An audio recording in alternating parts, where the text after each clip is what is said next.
हाय सर्वांना, स्वागत आहे तुमचं आणखीन एका नवीन रेसिपीमध्ये। आज आपण लहान मुलांसाठी क्रिस्पी कुरकुरीत चटपटीत असा नाश्ता बनवतोय। रोज रोज मुलांना तोच नाश्ता खाऊन कंटाळा येतो किंवा त्यांना नेहमी बाहेरचं काही ना काही खावंसं वाटत असतं, हो की नाही? बाहेरचं अनहेल्दी आणून देण्यापेक्षा आपण घरीच त्यांना भरपूर हेल्दी असं बनवून देऊ शकतो। तर भरपूर अशा रेसिपी आहेत, झटपट होतात। चला बनवायला सुरुवात करूया। व्हिडिओ शेवटपर्यंत पहा, म्हणजे तुम्हाला सुद्धा समजेल किती सोपं आहे। तरी ते 5 बटाटे शिजवून साल काढून घेतलेत, 1 वाटी पोहे स्वच्छ साफ करून धुवून भिजवून घेतलेत। तर हे मी 5 ते 7 मिनिट भिजवून घेतलेत। पोह्यामधलं सर्व पाणी काढायचं आणि फक्त 2 चमचे पाणी शिल्लक ठेवायचं आणि हे पोहे भिजवून घ्यायचे। तर चांगले हे भिजवून झाले तर पोहे हाताने चांगले मॅश करून घ्यायचे। आता बटाटेसुद्धा हाताने मॅश करून घेऊयात। तर छोटे छोटे तुकडे राहिले तरीसुद्धा चालेल। तर इथे बटाटेसुद्धा मिक्स करून घेतलेत। आता या बटाट्यामध्ये आपण पोहे जे मॅश करून घेतलेत ते टाकून घेऊया आणि पोहे बटाटा व्यवस्थित मिक्स करून घेऊयात। तुम्हाला जर पोहे वापरायचे नसतील तर तुम्ही इथे तांदळाचं पीठ किंवा कॉर्नफ्लोअर वापरू शकतात। आता आपण याच्यामध्ये मिडियम आकाराचा एक कांदा घेतलाय, बारीक चिरून घ्यायचा, तो टाकून घेऊयात।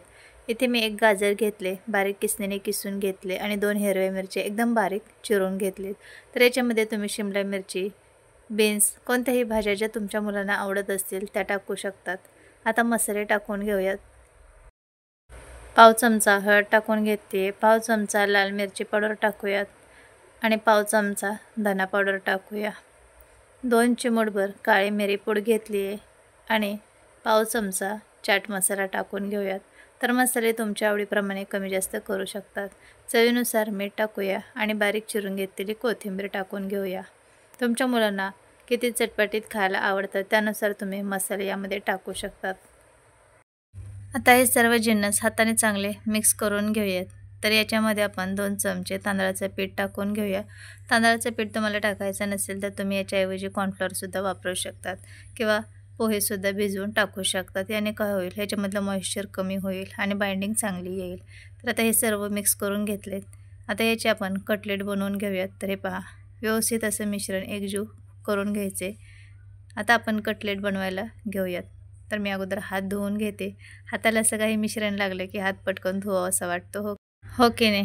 तर इथे मी हात स्वच्छ धुवून घेतलाय। आता आपण कटलेट बनवून घेऊयात। तर त्याच्या अगोदर हाताला थोडंसं तेल लावून घेऊयात आणि आता हे मिडियम आकाराचा गोळा घ्यायचा आणि असं गोल करून घ्यायचं आणि नंतर थोडंसं याला चपटं करायचं। मिश्रण जर व्यवस्थित बनलेलं असेल तर पटकन याच्या टिक्की बनवून होतात। तर हे पहा, अशा आपण बटाट्याच्या टिक्क्या बनवून घेणार आहोत। तर तुम्ही याला बटाटा टिक्की म्हणा किंवा क्रिस्पी कटलेट म्हणा। आता इथे मी 2 टिक्की बनवून घेतलेत, बाकीच्यासुद्धा सर्व टिक्की अशाच बनवून घ्यायचं। मिश्रण जर परफेक्ट बनलं असेल तर पटापट या टिक्की बनवून होतात। हे पहा, अशा पद्धतीने मिडियम आकाराची आपण टिक्की बनवणार आहोत। खूप मोठ्या नाही आणि खूप लहानही नाही, म्हणजे मुलांना कसं खायला ते छान वाटतात। तर बाकीचेसुद्धा सर्व टिक्की आपण अशाच बनवून घेऊयात। तर इथे मी एवढ्या टिक्की अगोदर बनवून घेतलेत। आता इथे एका बाउलमध्ये 3 चमचे मी मैदा घेतलाय। मैद्याच्या ऐवजी तुम्ही कॉर्नफ्लोअर घेऊ शकतात किंवा दोन्ही 2-2 चमचे घेतलात तरीसुद्धा चालेल, पण मी इथे फक्त 3 चमचे मैदा घेतलाय आणि अगदी 2 चिमूटभर मीठ टाकून घेतले। आता ह्याच्यामध्ये पाणी टाकायचं आणि याची स्लरी बनवून घ्यायची। तर पाणी थोडं थोडं टाकायचं, खूप पातळ आपल्याला करायचं नाही आहे। तुम्ही पाहू शकता याची थिकनेस, अशी याची थिकनेस ठेवायची आहे। खूप पातळही नको आणि खूप घट्टही नको, म्हणजे कटलेटवरती व्यवस्थित त्याचे कोटिंग व्हायला हवे। तरी ते आपले कटलेट तयार आहेत आणि इथे मी शेव घेतली आहे। तर आपण जी खीर बनवत असतो ना भाजलेल्या शेवयांची, तीच ही शेव आहे। तुम्ही कच्ची वापरली तरीसुद्धा चालेल। 2 प्रकारची असते, एक कच्ची असते आणि एक अशी भाजलेली मिळते। कोणतीही वापरली तरी काही हरकत नाही। तर आता स्लरीसुद्धा आपली तयार झाली आहे। तर एक टिक्की घ्यायची आणि या स्लरीमध्ये अशी कोट करून घ्यायची। एक्स्ट्राचे जे स्लरी आहे ती निथळून घ्यायची आणि याच्यावरती आता आपण ही शेव लावून घेऊयात। तर या शेवया आहेत, या सर्व बाजूंनी व्यवस्थित कोटिंग करून घ्यायचे। यानेच टिक्कीना छान क्रिस्पीपणा येणार आहे। तर तुम्हाला डबल कोट करायचं असेल तर आता आपण या शेवया लावल्या की परत स्लरीमध्ये डिप करायची आणि परत शेवयांमध्ये कोटिंग करायचं। डबल जर कोटिंग केली तर आणखीनच क्रिस्पी बनतात। तर हे पहा, अशा पद्धतीने सर्व बाजूंनी व्यवस्थित या शेवया लावून घ्यायच्यात। हे पहा, तुमच्याकडे जर शेवया नसतील तर तुम्ही ब्रेड क्रम्स लावले तरीसुद्धा चालेल, पण ब्रेड क्रम्सची आपण नेहमीच बनवत असतो. त्यामुळे असे वेगवेगळे काही ना काही पदार्थ केले की मुलांना दिसायलाही ते वेगळं दिसतं आणि मग खायलासुद्धा त्यांना आवडतं. तर दुसरीसुद्धा टिकी इथे मी स्लरीमध्ये डीप करून घेतली आहे आणि दुसऱ्या टिकीलासुद्धा सर्व बाजूने आपण शेवया लावून घेऊयात. तर असे वेगवेगळे काही ना काही क्रिएटिव्ह गोष्टी केल्या तर सर्वांनाच खूप आवडतात आणि मुलंसुद्धा तेच तेच खाऊन बोर होत असतात. आपण बनवतो असतो तर तेच, पण जरा वेगवेगळ्या प्रकारे बनवलं की मुलांना वाटतं मम्मीने काहीतरी वेगळं बनवलं आहे आणि मस्त मग त्याच्यावर ते ताव मारतात. तर इथे आपण 2 टिके तयार करून घेतले, तर बाकीचेसुद्धा सर्व अशाच बनवून घेणार आहोत. आता इथे पॅनमध्ये थोडंसं तेल टाकून घ्यायचे आणि तेल गरम झालं की गॅसची फ्लेम मिडियम करायची आणि मिडियम गॅसवरती दोन्ही साईडनी सोनेरी रंगावरती या टिक्या फ्राय करून घ्यायच्या आहेत. तर पहा, गॅसची फ्लेम मिडियम ठेवायची आहे. तेल चांगलं तापून घ्यायचं अगोदर आणि आता हे खालची साईड लालसर होईपर्यंत आपण फ्राय करून घेणार आहोत.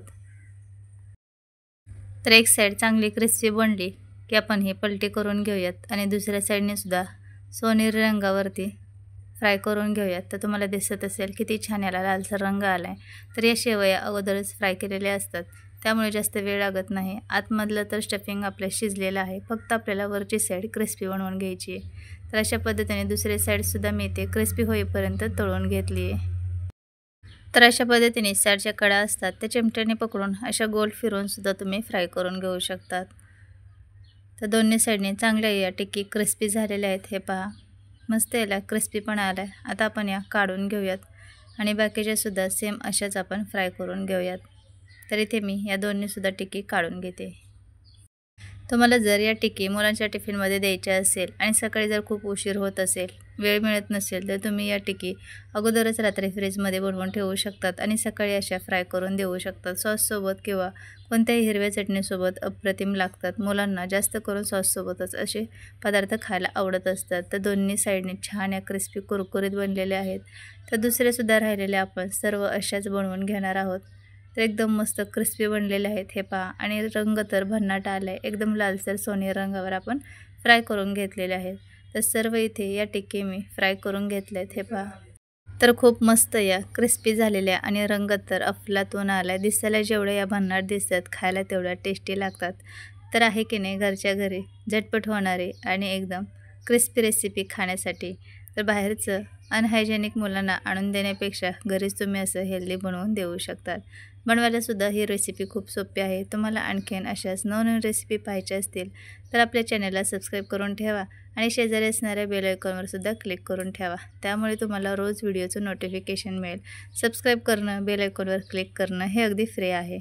तर अशा पद्धतीने तुम्ही स्कूल टिफिन म्हणून बनवा किंवा ॲज अ स्नॅक्स म्हणून बनवलं तरीसुद्धा चालेल. छोट्या मोठ्या भुकेसाठी सुद्धा मुलांना अशा पद्धतीने तुम्ही हे बनवून देऊ शकतात. बटाटे जर आधीच शिजवून ठेवलेले असेल तर बनवायला अजिबात वेळ लागत नाही. तर आता आपण भेटूया पुढच्या अशा साध्या सोप्या घरगुती साहित्यात तयार होणाऱ्या रेसिपीमध्ये. तोपर्यंत चॅनलला नक्की सबस्क्राईब करून ठेवा. भेटूया पुढच्या रेसिपीमध्ये. तोपर्यंत बाय बाय.